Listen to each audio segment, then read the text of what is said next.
तरकारी करी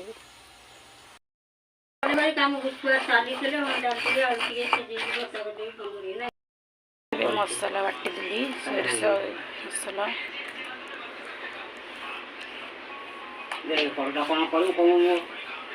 देखा जाओ नहीं मैं मोटा मिक्स वाला बोल दे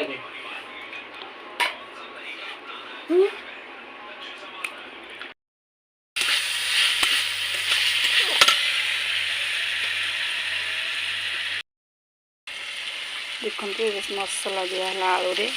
आलू केमती भाजीदेवे आलू सीझी आसला बेलू मसला पानी देवे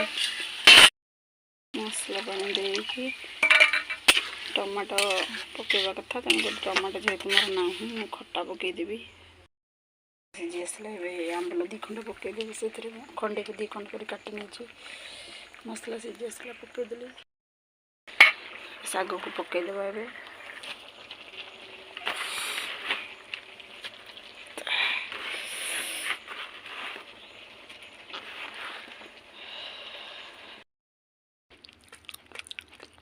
बढ़िया लगुच गरम भात सहित भी खाई पार मु पखाड़ खाऊँ